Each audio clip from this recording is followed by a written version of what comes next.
Broadcasting live from Detroit, Michigan, and all around the world. The Church Militant is mic'd up. Here's your host, Michael Morris. Hello, everyone, and welcome to this week's edition of Mic'd Up from ChurchMilitant.tv. I'm your host, Michael Morris, along with our crack studio crew here and our cameras and our awesome studio, actually, which, as many of you have heard before, but I'm always happy to repeat, was given to us after a wonderful series of prayers to Archbishop Fulton J. Sheen. This has a relic of the good venerable Archbishop on it, so we always keep him here on the desk, because this is the Reverend, the venerable Archbishop Fulton J. Sheen studio, which we are beholding to him and pray to him and have a great admiration and devotion to Archbishop Sheen. And, you know, since he was such an awesome Catholic presence in the media, we're happy to associate ourselves with him by prayer and by, hopefully, example. And, of course, St. Michael is the patron saint of everything we do here. So just want to get those little plugs in for some of the church triumphant in heaven that's there, which we're all here in the Church Militant trying to get to become members of. I'd like to just give you a little preview of what we're going to be talking about tonight. We've got two very, very big topics. One is homosexuality in the church and the culture, and how it is really destroying the family, not only of nations and individual nations, but also causing all kinds of havoc within the Catholic Church. That's one topic. A second topic we're going to talk about is Freemasonry in the church, and how it more or less has the same goals, which is the destruction of the church. And I do want to say a little something before we get into Freemasonry. One of the things is that there's a lot of people that go around, saying, well, there's this conspiracy and that conspiracy and all of this. Well, we're not going to touch on those kinds of things per se, because frankly, we don't know. What we are going to do is we're going to talk to John Salza, who actually was a very high-ranking Freemason, is pretty well known for his involvement in that. And then leaving it, when he left, he revealed an awful lot of things about Freemasonry and its designs on the church and with respect to the Catholic Church. And we are also doing this because this coming weekend, we will be releasing our next FBI, faith-based investigation documentary on Freemasonry in the church, and we've actually had a number of people in Rome ask us to put that together about a year ago. So we've been working on that for over a year, and we're very happy to comply with the request that we got from some people in Rome to go ahead and put that together. So we are having John Salz on, who we actually interviewed for the documentary as well for our FBI episode. So he'll be part of that discussion tonight in promotion of our big, it's about an hour. I think it's about an hour and 20 minutes when we were all done. It's a little lengthy, but boy, is it worth it. If you ever wanted to know about Freemasonry and what's going on, this will be the show to watch. So we'll have that for you on Sunday. It'll be released on Sunday. Be available. You'll get a notice on it. We'll be talking about it different parts throughout next week. But tonight we'll have John Salza on, and we will also have, as we said, Randy Engel on to talk about the problem of homosexuality within the church. But very quickly, before we get into that, we're going to do a little news headline here and tell you what's going on around the Catholic world, and then have a little discussion with Michael Miller, who'll be joining us here in the studio in just a second. So, first of all, despite their continuing efforts at downplaying their involvement in giving millions and millions of dollars to anti-Catholic groups, Catholic Relief Services, CRS, appears to have been busted again. The latest American Life League investigation reveals that CRS, Catholic Relief Services, gave almost, get this, $65 million in domestic grants to groups that actively subvert Catholic moral teaching. And that figure of 65 million is close to 90%, almost everything they gave, of the total money handed out by the U.S. Bishops' Agency. Now, last week, a generic statement from the U.S. Bishops' Conference expressed support for the beleaguered agency, saying that any constructive statements issued in charity would be carefully considered and any problems corrected. You can find out much more, greater detail from American Life League by simply going to the attached link we have here on the show. On another newsworthy item here, the Israeli Memorial to the Holocaust Victims, Yad Vashem, is now acknowledging that some Catholic convents and monasteries were actually active in hiding Jews from the Nazis during World War II. And here's the key point of what the memorial said, quote, sometimes with the knowledge of the Vatican. Now, there's been a massive propaganda campaign trumped up by atheists and liberals since the 1960s that the Vatican was actually complicit in the Nazi genocide. This despite the fact that Rome's leading rabbi converted to Catholicism after the war specifically because of Pius XII's interventions for the Jews. He even took Pius's name as his confirmation name. This latest announcement here from Yad Vashem is seen as a major breakthrough to bring an end to that smear campaign. Now, also another bit of news coming from overseas. The incoming Archbishop of Edinburgh, Scotland, has said that the man he is replacing, disgraced Cardinal Keith O'Brien, should, get this, stay out of Scotland and not come back for the good of the church. It's quite a statement. Archbishop-elect Leo Cushley, who will be installed in Edinburgh, Scotland next week, offered his thoughts earlier this week. According to reports, now, Cardinal O'Brien, Keith O'Brien, who resigned in February after charges of homosexual misconduct with priests, has left the country with the encouragement of Vatican officials. Those reports are very polite ways of saying the Vatican told him to get out of town. Although Archbishop-elect Cushley said it will be up to the Vatican to make any final determination on where Bishop O'Brien, Cardinal O'Brien, will stay, he would prefer that O'Brien stay abroad and not return at all to Scotland. That's quite the statement there. And one little final story here before we bring Michael Miller in.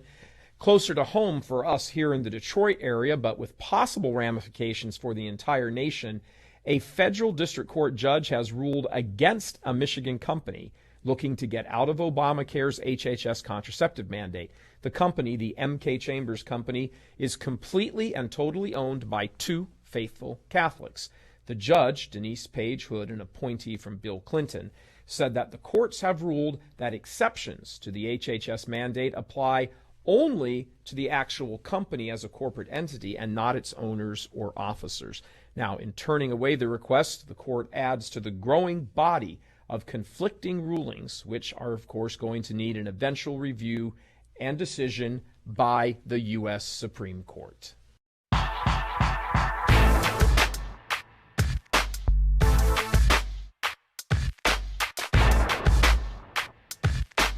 All right, and welcome to our CMTV News Up to the Minute segment with Michael Miller. Michael Miller, one of our star anchors here, along with Rebecca Hasenauer, who's actually feeling a little garbagey today, isn't she? That's right. So That's right. Michael has stepped in. He's going to be talking to us. We're going to do this little segment now every week, focus in a little bit more detail on a particular story that is up to the minute. And the topic today is abortion chambers around the country. Some rather big news, right? Yes. Some numbers coming out within the past week or two here, which appear to be positive and hopeful. But, I guess we have to sort of look at the whole big picture to see what this really means. Well, what's the good news? The good news. Let's always start with the good news. We have 44 abortion clinics, it was mentioned, have closed so far this year in the United States. Which 44. Yeah, it's great news. So we're in the 9th month, so we're talking about roughly, what do my math for me? End of the year, I would say 60. That's actually remarkable. Yeah, it 60. is. Do we know reasons why they're closing? Well, the laws that have been passed in different states in holding abortion clinics to higher standards are certainly forcing them to have to adhere to these standards or shut down. Right. So, well, that happened in Texas. That's right. That happened in Texas. That was part of that whole omnibus package down there. That bunch of different laws were all sort of combined together. I actually had the pleasure this past weekend. I was in Houston for the Texas Right to Life dinner. I actually got to shake hands with the young fellow who wrote that law. He's about 26, I think. He is a wonderful young man. And I thought, wow, where was I when I was 26 like that? It's just not there. Yeah, same here. So do we have so certainly some state regulations are closing them down. That's right. Are they also closing down because perhaps I remember the last 40 Days for Life campaign. Didn't a couple close because of that as a result of that also? I believe so. I get the emails and certainly they report on a clinic closing here and there.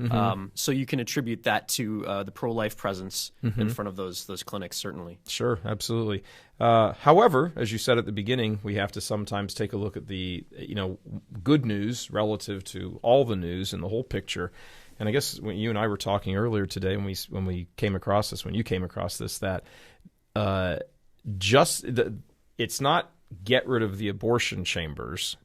it's get rid of abortion. Yes. So can we make a direct correlation that the less abortion chambers there are, the fewer abortion chambers there are, the fewer abortions there are? It would be nice to be able to do that, but I'm not sure that would be accurate to do so. Okay. Yeah, and I say that only because we see in California another thing that many people might not be aware of. California is ready to, and the bill's sitting right on the desk of Governor Brown, former Jesuit. He is most likely going to sign this bill, which will allow the expansion of abortion. And how it will expand is nurses and midwives will now be allowed to perform them, and it will be allowed to be performed in primary care clinics. So that takes, I mean, you're talking about the polar opposite between what happened in Texas, what got passed on a state level there, and what's most likely, probably 99% going to be passed as soon as he signs it in California. Right. So this really is just kind of a mixed bag news on the abortion front, isn't it? I mean, good. It's good that some places are closing up, but do you think sometimes there might be kind of a unwarranted euphoria in the pro-life movement every time like a good stat comes out, for example? Certainly. I think while we are always looking for the bright spots and the hope that keeps us moving forward, we do have to be sort of cognizant of the fact that we've got the RU46s being allowed for girls as young as 15. This just passed. I think Obama said that he would obey the judge's mandate to let girls of any age really take this abortion-inducing drug. Right. And we've got California expanding abortion. So really, we do have to sort of take a measured response. Good. You got a New York thing there, you said also? Well, yeah, it just an article that popped up on the National Catholic Register, I think yesterday. It was just comparing the two and sort of giving a little hint to California as to how they might be able to fight the current situation of possibly expanding abortion. Governor Brown has not signed this bill yet, so there's still a snowball's chance that something can happen. It can stop. Sure. But in New York, Governor Cuomo, pushed heavily for the expansion of abortion rights, and got shot down at the last minute. It did, and how they did that was basically through social media. These groups, pro-life group, Catholic group, and evangelical Christian group formed under a banner, and I think what they called themselves was just simply New Yorkers for Life, and got the word out. Got a lot of momentum behind them, and basically brought attention to the fact that Cuomo was trying to, in his, I guess he was calling it the Women's Equality Bill, 10-point Women's Equality Bill, and he was trying to just grossly expand abortion rights in the social media efforts really just shut it down. So I think what they're suggesting is to try something like that in California. Really just raise awareness. I don't know that a lot of people know that this is happening. Yeah, they probably don't. Yeah. It's the sort of thing that wouldn't get much play at all in the secular media because they want it to happen, and the quieter and the more in shadows it happens, the more greater the chance of its success and passing. So, Excellent. All right, Michael Miller, thanks very much for our first, but not our last, CMTV News Up to the Minute segment. Hi there, ChurchMilitant.tv fans. Louis Verrecchio here from HarvestingTheFruit.com. And we just finished shooting a terrific new series coming to ChurchMilitant.tv entitled A Conversation With. And you guessed it, the conversation is with me, Louis Verrecchio.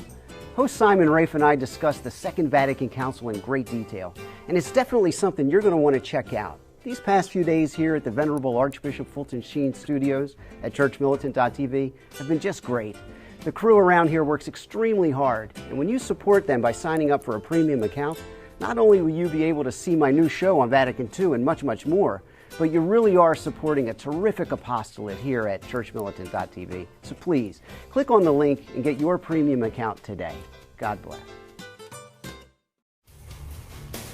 Hello, everybody. How you doing? We're glad to have you back here now into the meat of the show that we're going to, two topics, actually. The first one, now, before we get into this, I want to make sure that everybody understands that we are not some bunch of homophobic, weirdos here trying to slam people who are gay and all that kind of stuff. That has nothing to do with this. We are talking about the issue of homosexuality in the culture, but most importantly, in the church itself. Now, I wanted to go through a few little things here. First of all, there are tons and tons, heaps and heaps, as our friends in Australia would say, of material written about the gay agenda. As a matter of fact, this particular book here, if you want to grab a shot of that, John, The Gay Agenda, is a pretty nice little summary. It's written by Dr. Ronnie Floyd. It's a pretty nice little summary of some of the things that the whole sort of gay civil rights, if you can call it that, gay civil rights agenda movement has been very anxious to get through. This is, believe me, one of about 1,000 books on such a topic. I would say sort of the seminal work on this entire thing has been this book by Father Enrique Ruda, who was a Cuban priest.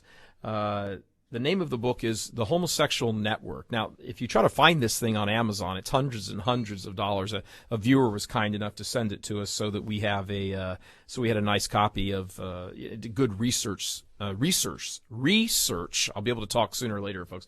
Good research tool in our hands. And he really goes through here. Father Enrique really goes through here and does a very fine job on a big cultural level of explaining exactly what he calls the homosexual network. He has a number of parts in here dedicated. He goes through sort of different aspects of culture, including religion. And he has a whole probably 70-page section in here on how the homosexual movement has kind of infiltrated or used religion as a way to kind of, further advance its cause. And within that big religious section, like I said, about 60 or 70 pages, a lot is dedicated to, I suppose you might call the sort of the infiltration of the Catholic Church. And he goes through and he's got some very interesting, alarming statistics and information in here.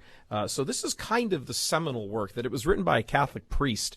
Really is, and it was published in 1982. So this is 20 years before the whole, homosexual clerical sex abuse crisis comes up.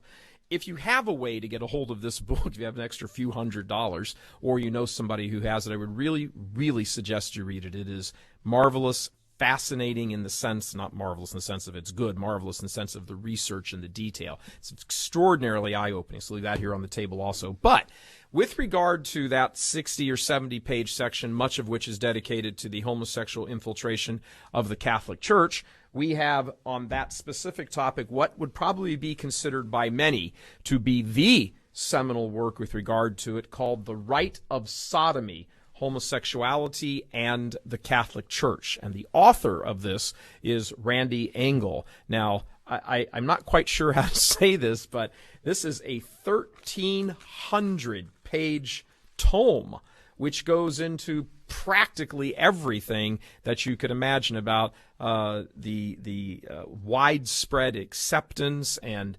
cooperation on the part of many in the clergy with the whole homosexual movement.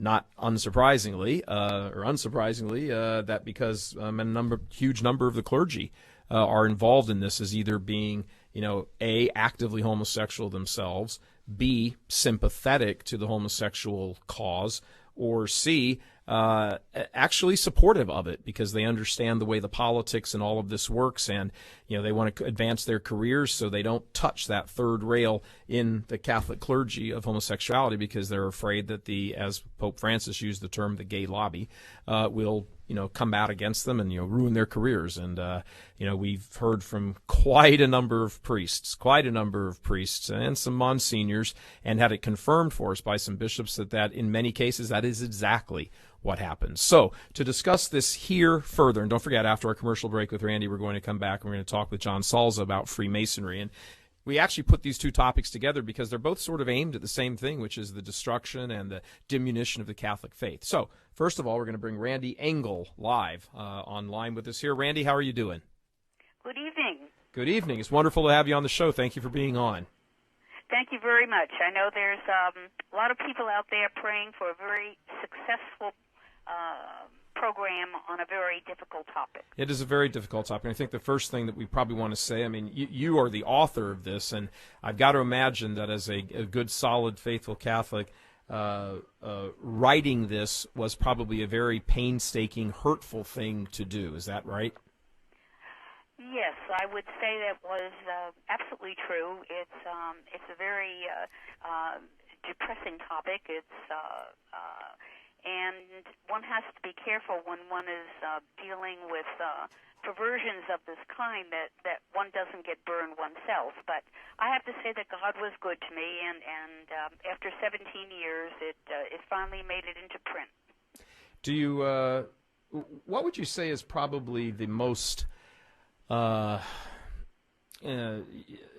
guess to use a kind of a crass phrase, the sort of most blockbuster headline that somebody could walk away from with this going, oh my gosh, I can't believe this. What would that point be after all of your research? And again, 1,300 pages. I mean, either you have a very wild imagination or you have done quite the homework here. So what would you say is that sort of the one takeaway point that people should know, no matter how horrible it might be?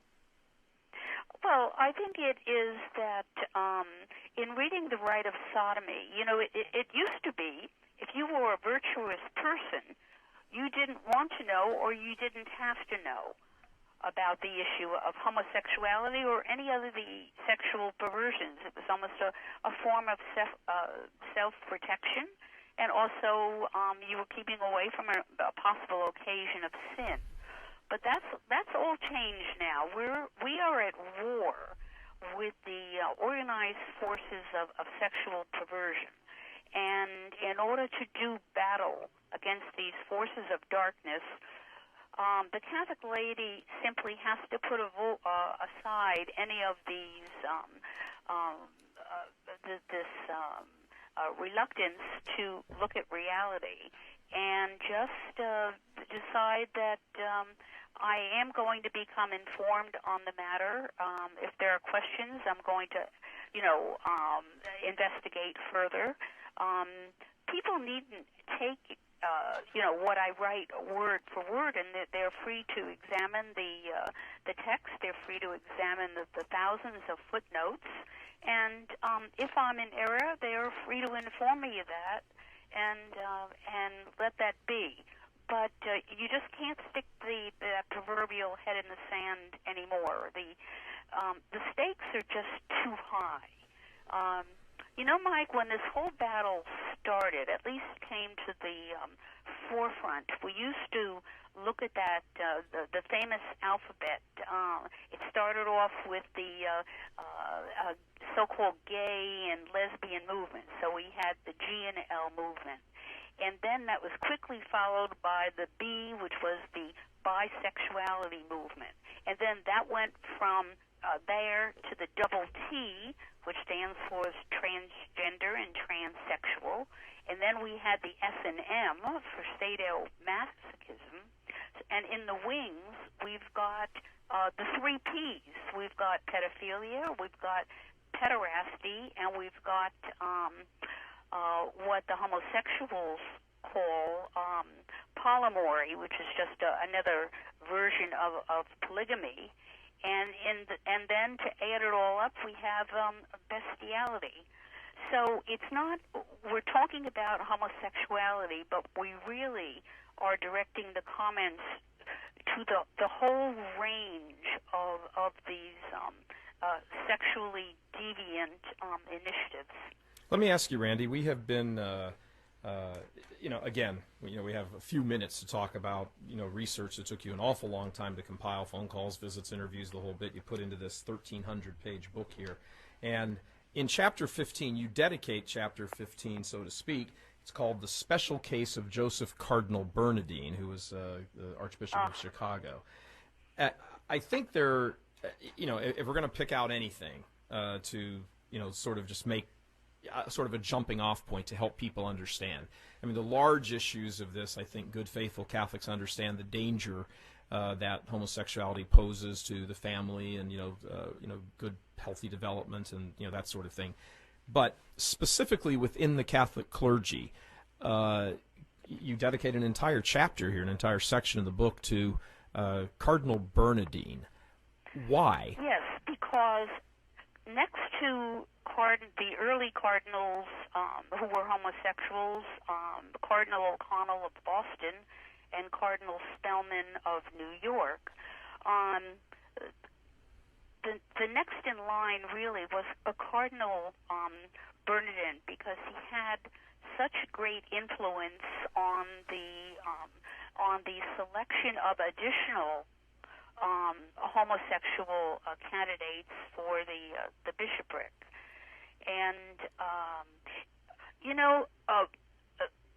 it's probably a good point at right now to make this explanation. It seems that there's a tendency among Catholics in the pews to acquire a mindset that it really doesn't matter if a clergyman or a religious brother is an active homosexual, as long as he's doing his job.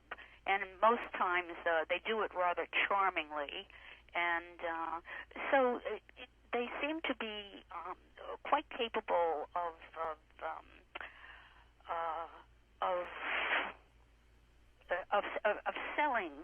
selling themselves.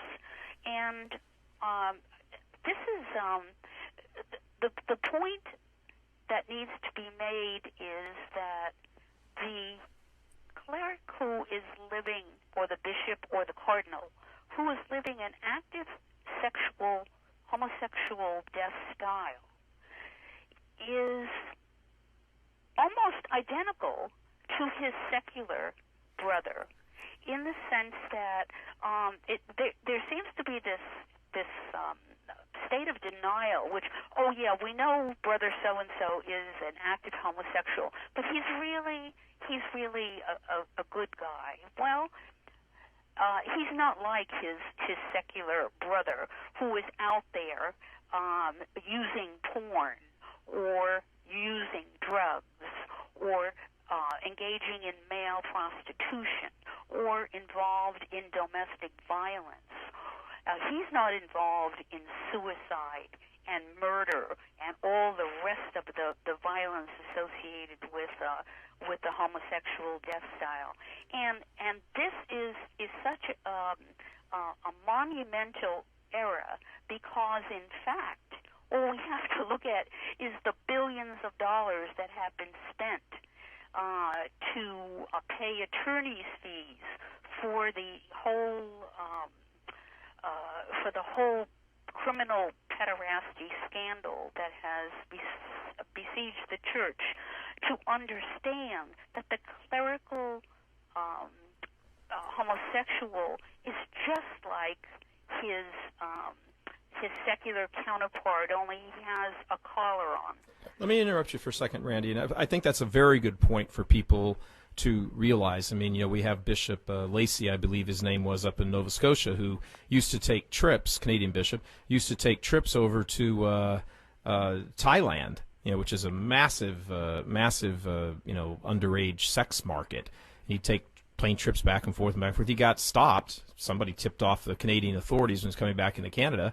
He got stopped. They took out his laptop, opened it up, and there was tons of, male child porn on it. It's something that's a very unpleasant topic that lots of people in the church don't want to talk about, and it is precisely, now look, they don't want to talk about it for the reasons you named. It's a very distasteful thing to want to talk about. It's one of those, it comes sort of a saturation point which you arrive at very quickly. But it's in that goodwill of good Catholics that this entire kind of homosexual pederasty movement inside the church has actually been able to gain great ground, because people ignore it. They don't want to believe it. They certainly don't want to talk about it if they do hear about it. So, these things need to be talked about, though, because of the danger that they bring with them to souls, to psyches, to families, to the church, across the board. I mean, it's an extraordinarily dangerous climate when this sort of thing gets a foothold in a diocese or something like that. But I'd like to go back to Cardinal Bernardine here for a moment. Now, you said, that he had the like some other members of the hierarchy in the United States, who've been homosexual. He had a major influence on the bishops who got named after he was Archbishop of Chicago. Absolutely. And explain that a little bit so people can begin to sort of make, not necessarily up here at the 30,000-foot level, but right down on the ground level, so they can go, wait a minute, and because they need to know this sort of thing. So how was Cardinal Bernardine influential in getting other homosexuals appointed to different posts and positions in the church, mid-level and higher? Well, one has to remember that the apostolic nunciate here in the United States, they accumulate information on candidates for the possible bishop's office. But in the United States here, the USCCB, formerly the NCCB. Yeah, the NCCB. Conference of Catholic Bishops, correct? Yes. They in fact are the is the key agency for the selection of bishops. And in the case of Cardinal Bernardine, he had served. Don't forget, he was the first Secretary General of the new USCC NCCB, which was created back in 1965. And when he was there, he brought in with him a whole group of homosexuals. So the colonization of the USCCB by the homosexual clerics, that occurred, that's at least 30, 40 years ago. Right. And since it is the USCCB or the USCC NCCB that the apostolic delegate to the United States, that is the agency that they go to. So in other words, the names of potential priests and monsignors to be made bishops are gathered by the U.S. Bishops' headquarters in D.C. The Vatican gets in touch with them and says, hey, give us a list of names to become the bishop of, any town USA. Those names are then handed over to the Vatican. Whatever diligence or due diligence is done or not done happens, and then somebody is appointed bishop based on whatever. And then the point that Cardinal Bernardine had in this is that list was largely engineered. Every time there was an opening, was largely engineered by him, right? Yes, absolutely. He had a tremendous power. I would say probably only second to Spellman, and he, of course, he was influential in so many other areas. Don't forget, he was the one who engineered the Many Faces of AIDS, the document that contained the go-ahead for the Catholic health ministries to approve of and to disseminate information on the use of prophylactics. Mm-hmm. And he maneuvered that document right through all the processes of the Catholic Conference, and he was very successful. And when the Vatican got around many years later, I think it was about 11 years later, to forcing the conference to make the correction, they issued another horrendous document, which, though it didn't contain that statement, was very pro-homosexual. The influence of that Catholic conference and the fact that, Bernardine was in on the ground floor, so he knew the entire structure. By the time he left, he had planted a number of homosexual leaders in the various offices. So, and of course, the Catholic Conference has been homosexual in many different ways. It has been pro-homosexual in different ways through the use of promoting various homosexual groups. Especially, they promoted Dignity in the early stages. So it's well. Let me going on to the Dignity thing for a second. We've only got a couple minutes left in this segment, Randy. But even the Dignity thing, I mean, this would help explain why for 35 or 40 years, Dignity or Dignity groups disguised as LGBT ministries in parishes all over the country have such a strong foothold and such a strong influence in all of these various dioceses. Right here in Detroit, certainly in New York. I mean, there's a very interesting California is notorious. It's rife with it, and you hear parish after parish. What is it? Most Holy Redeemer in the Castro district of San Francisco. Notorious. Yeah, so you hear all this, and Catholics sit around, just regular lay Catholics who are just raising their families and going about working and taking care of their lives, really have been largely unaware of this. No other way to call it. It's been an infestation of the homosexual culture, right? Michael, let me interject here. Sure. They may not know the situation, but the Vatican knows the situation very well. The whole scandal of Holy Redeemer has been a topic of just anguish for faithful Catholics for probably at least 20, 25 years. It's the parish in San There's been Francisco. countless letters. But popes, the post-conciliar popes, including this particular pope, Pope Francis, they simply do not want to handle the responsibility of governing. They prefer to dialogue. Well, their job is to govern first, govern the church, and teach the faith and hold the faith that the apostles have handed down to us, and there seems to be there's a reluctance, and until that reluctance is broken, until we get a Holy Father who really wants to be a martyr and really is of the nature of an Athanasius, we're just going to be fighting a skirmish after skirmish.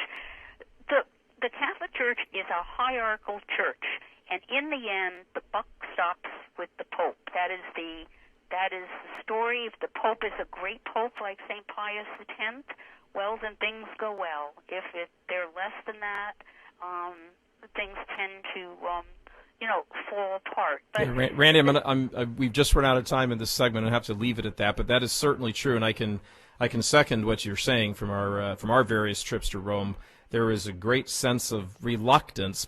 It's a kind of a combination of things. It's reluctance on the part of some people. It's frustration on the part of others. And, we've had it said to us, and I don't want to quote who this was from, but somebody at the Vatican said to us that the homosexual network inside the church is so vast that we don't understand how it operates. And, so that's a little... Well, did you tell them to read The Rite of Sodomy? That would have helped.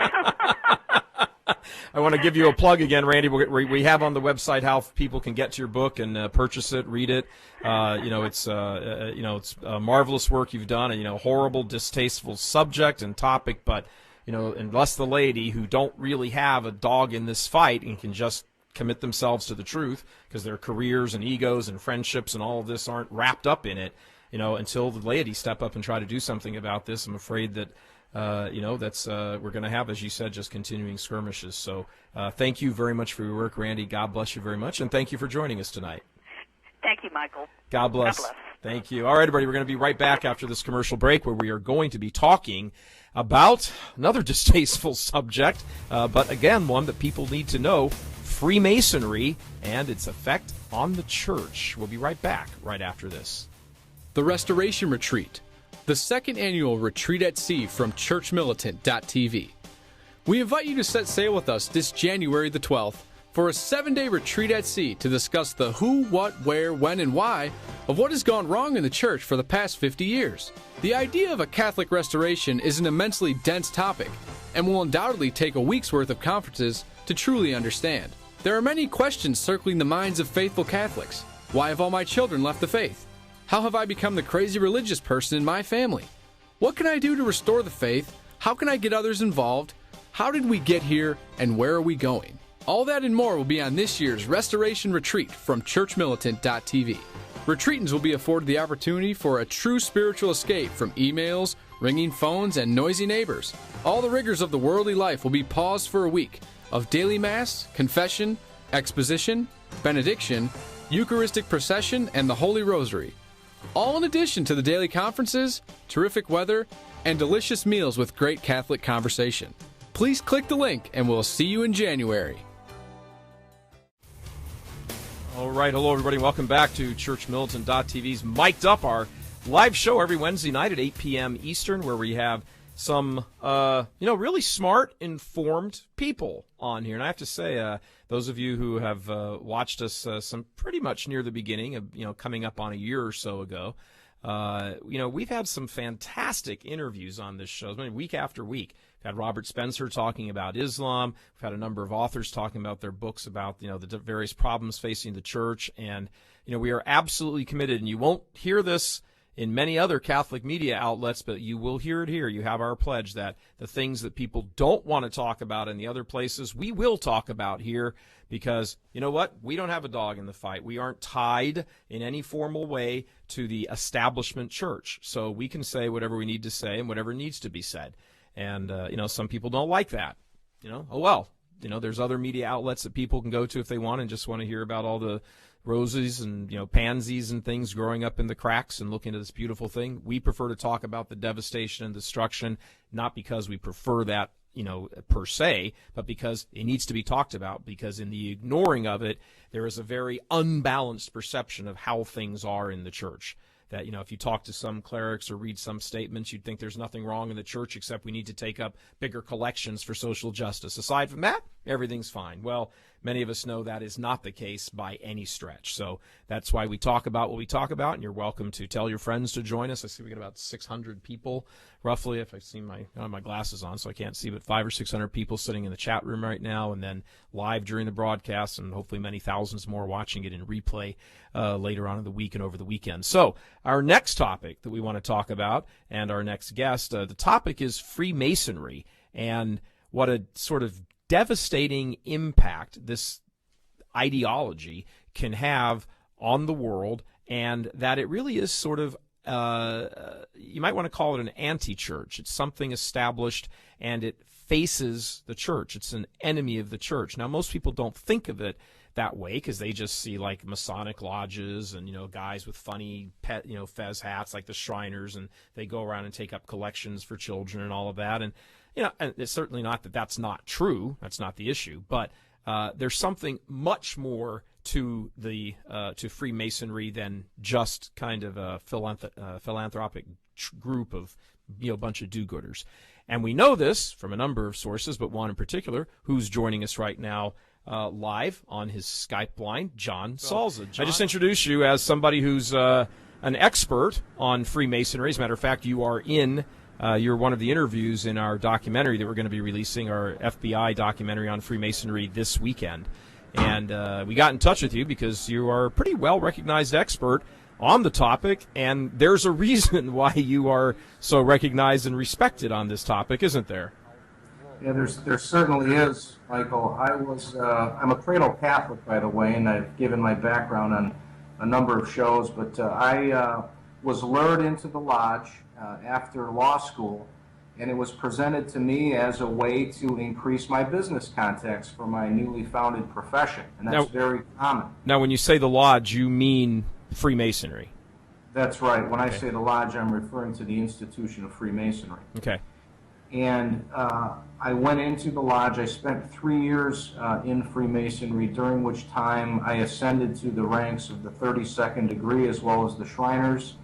I was very involved in the Masonic ritual, both presenting Masonic ritual at the highest levels as well as even being involved in the editing of the ritual that was approved by the Grand Lodge of Wisconsin. So I know about what I speak because I've been there and done that, and hence I have some credibility, particularly with respect to Freemasons who choose not to debate me about this topic because they know that I know as much or more than they do about it. Tell us in a phrase or a sentence or a bullet point what does the average Catholic need to know about Freemasonry that the average Catholic has no idea about? Freemasonry is a religion that is opposed to Jesus Christ and the Catholic Church. That's the bottom line.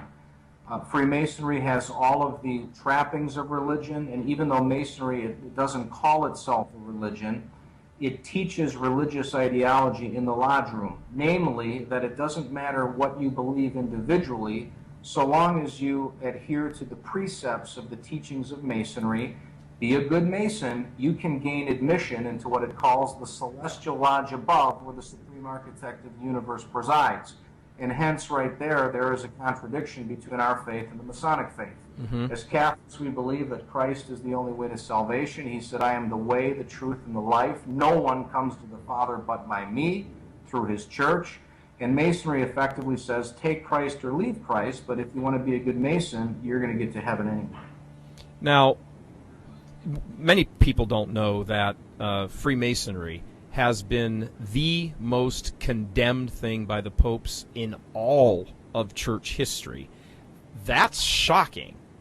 Of all of the enemies of the church that have arisen in one civilization or one empire after another, that Freemasonry has such a staying power that it has incurred the wrath and condemnation of pope after pope after pope, right up to as recently as Pope Benedict.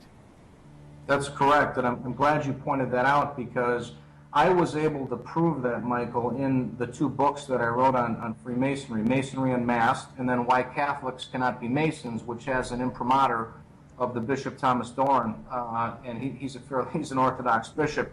But when I started studying the condemnations of Masonry, I read some sources, and there were 6 or 8 condemnations. My research led me to discover 23 separate papal condemnations issued by 12 different popes over a period of 250 years, and you're exactly correct to say it is the error of the day that has been most condemned by the Church, and that's because it embodies all, the synthesis of all heresies, modernism, right, and the idea that man can attain to salvation no matter what religion he professes.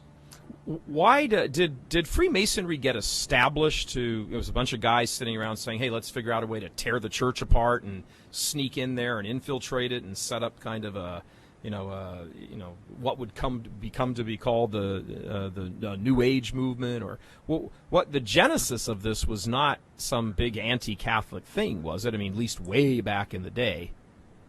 Well, I would say actually that the genesis was anti-Catholic, because the author of Freemasonry is Satan himself. And Satan has designed Masonry to be the vehicle by which men are infiltrating the church under the pretext of good. Because as you mentioned, superficially, Masons and Masonry appears to be good. It does good works, it has social events, it does, community organizations, and et cetera. It sponsors children's hospitals, et cetera. But it's the ideology that underlies the religion itself.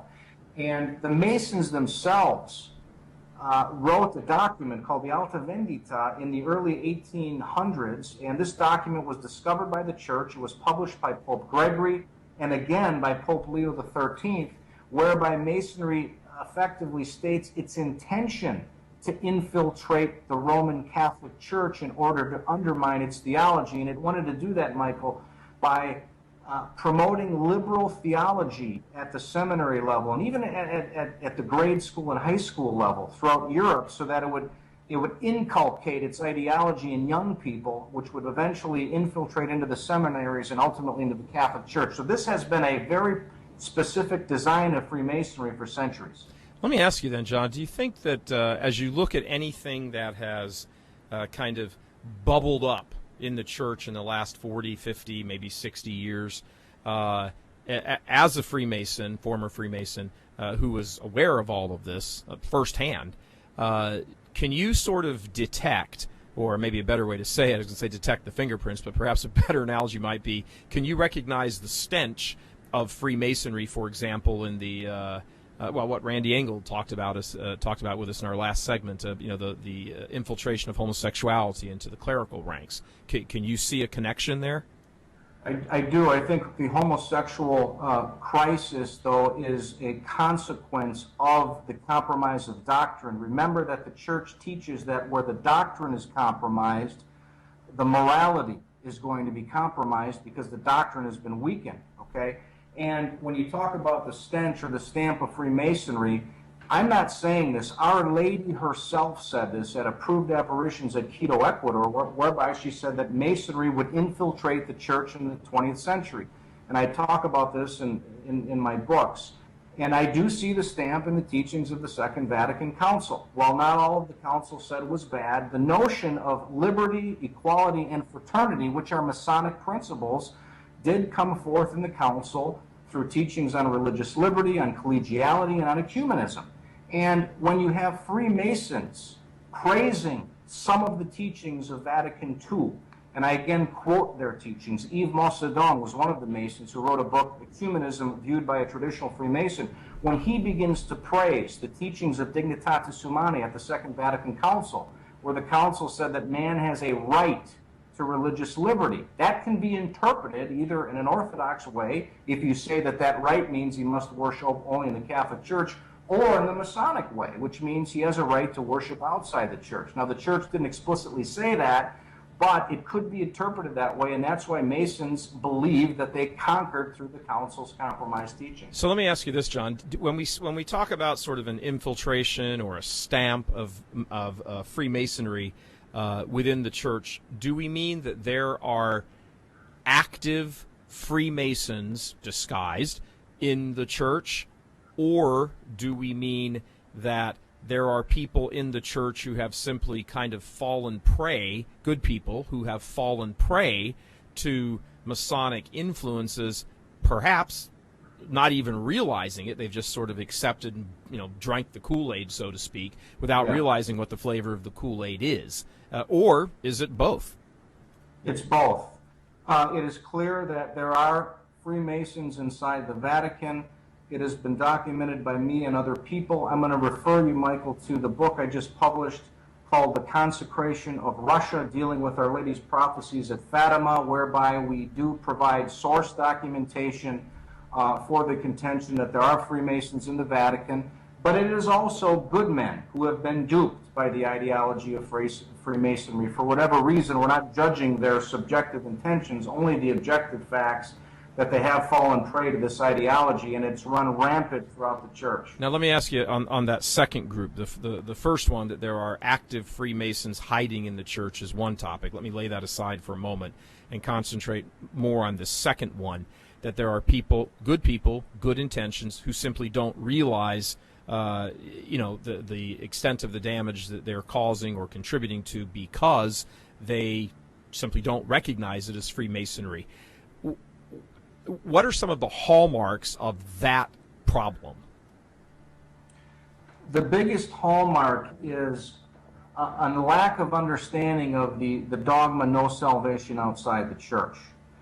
I speak throughout the country and throughout the world in Catholic apologetics, and this is the one dogma that before the council was not questioned. But even good, faithful, honest Catholics do not understand this dogma. And this is evidence that the doctrine has been weakened along the way. Blessed Pius IX was very clear when he said that good hope cannot be entertained of salvation for those who remain outside the church. Now, we're not judging who goes to heaven and who goes to hell. That's not the point. What we're saying is, objectively speaking, one must be a member of the Roman Catholic Church, which is Christ's body, in order to be saved. That's what the church means. Whoever is saved is somehow joined to the mystical body of Christ. That means those outside the church cannot be saved. This was the chief dogma that Masons wanted to attack. And they did so through their teaching on religious liberty, on ecumenism, etc., which is manifested in the Lodge.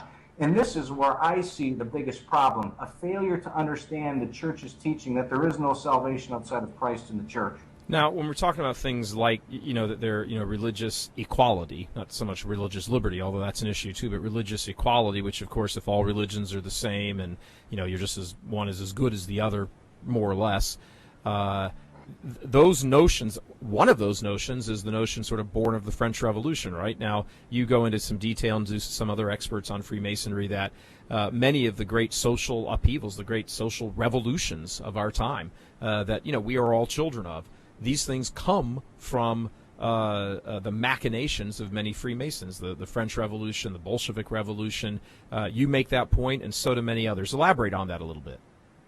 Yeah, indeed, and it starts with what superficially, appears to be a good intention, that we're all brothers and sisters on the natural level, and we can say on the natural level we are because we have one parent, but we're not saved at the natural level. We're saved at the supernatural level. We must be united to Christ through grace in order to save our souls, and that grace of salvation only comes through the Catholic Church. That's the problem, and so there has to be a distinction between the natural level and the supernatural level, and ultimately this ideology that wants to maintain itself only at the natural level has an aim, and that aim is to move people away from the supernatural.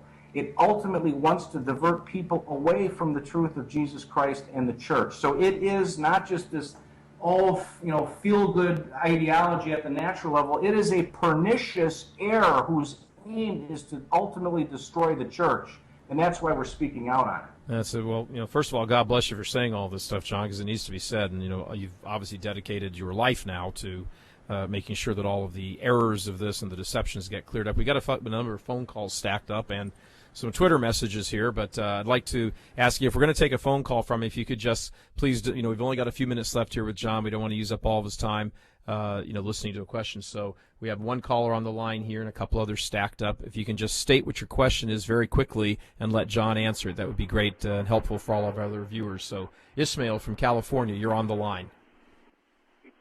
My question is, I've heard in school, like my teacher told us, that all religions are basically the same. How he just tells us that, Christianity, Protestantism, the Catholic Church, it's all the same thing. Buddhism, Judaism, the Islamic religion, it's all the same thing. And Ismail, did you say you're at a Catholic school? No, I don't go to a Catholic school. I go to a public school. Okay. And my teacher told me he has no he has no secret agenda against the Catholic Church, but I'm not saying he personally does, but what if the school system does? Like, they want to instill in children, like I've heard that Masons are controlling all this and that they're manipulating to make people liberal and make them atheists, and this whole, it's a conspiracy theory, but like John said, that they're controlling a lot of aspects like the Russian and French Revolution. So that's basically, are they really doing this? Are they behind this? When he was at the logs, did they ever say, okay, today we're going to have a meeting about how we're controlling the schools or something like that, Yeah, well, Ismail, thank you very much for your comment. John, I think it might be helpful for people because, when you start talking about things, as Ismail brought up, and it's certainly a very valid point, but when you start talking about the kind of down in the gutter, nitty-gritty things, the details of it, people can start going, oh, that sounds like a conspiracy theory to me. Oh, it's conspiracy. Oh, it's, the tinfoil hat stuff. Let's go back up for a moment, if we can, to sort of the 30,000-foot level and remind our viewers that we are in a spiritual war, spiritual combat, and it is between the forces of the church and the forces of Satan. Now, that Satan can sort of devolve his plan into a million different little plans, all aimed at attacking the church, some of them directly and some of them indirectly. When you look at it that way, okay, almost anything now becomes open for to be looked at through those lenses. And quite frankly, from hell's perspective, anything that hell can use as a weapon against the church, directly or indirectly through governments and state control or culture or whatever, Satan's going to do. That's the whole point. It is, so to speak, his only reason for existence now is to try to destroy the church. So given that overview, what do you think about what Ismail just offered to us, for example, is what's going on in the California public education system? I proved this, Michael, in my book, Masonry Unmasked. I demonstrate that Freemasonry's intention was to invade the public school system by separating the church from the state. And it began to do this through a number of court rulings, which eliminated, for example, prayer in school, Bible reading, the Ten Commandments, crosses, religious symbols, etc. So the public schools is a result of Freemasonry's attack against religion, which it specifically declared in its journal, the Trade Journal. It was called the New Age magazine. It's now called the Trade Journal, and also explained by various Supreme Court justices. And again, this is documented in my. All right, John, we're just running out of time right now. I want to just ask you one last question. Do you have a sense that in sort of the battle of Freemasonry trying to keep itself hidden and behind the scenes as an ideology, do you get the sense that they really have the upper hand these days? Yes, I do. They're wreaking havoc on the Catholic Church in many different ways. And even Pope Pius XII, before he was elected, said that these aims are designed to destroy the Church in her liturgy, in her theology, and her very soul. And that's exactly what's happening to the modern Church. She's lost her faith in her liturgy, theology, and soul. But ultimately, we know when the Pope consecrates Russia, Our Lady's Immaculate Heart will triumph, and Masonry and all its evil minions will be destroyed. John Salza, thank you very much for joining us. We are at an end. We should have been at an end a couple minutes ago, but so much for live, right? You get to go as long as you want when you own the airwave. John, thank you very much for joining us again. One last time, tell us the name of your most recent book and how people can get to it. Certainly. It's called The Consecration of Russia, and you can find that as well as the rest of my works at johnsalza.com. And I also want to say that the technical difficulties we had tonight is a very good sign. It always happens when I do a show on Masonry. Yeah, it's very funny. We tried all this, everything was working fine with you before the show, and then all of a sudden we come close to the show, and bam! That's, well, in our line of work where it's all electronic, there's a lot of different ways that, there's the world, the flesh, and the devil, and any one or all three of them could be combined for anything at any point here, screwing up stuff that electronic transmissions. So anyway, we have St. Michael here. We got the message out. We'll clean it up in editing, and we'll make sure that more people see it. John Salza, expert and former Freemason who knows an awful lot of what he's talking about, folks. John, thank you very much for joining us.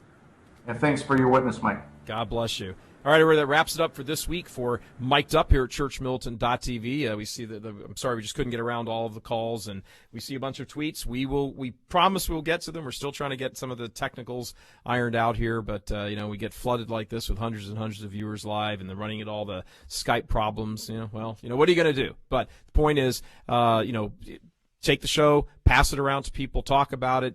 Put links up to it.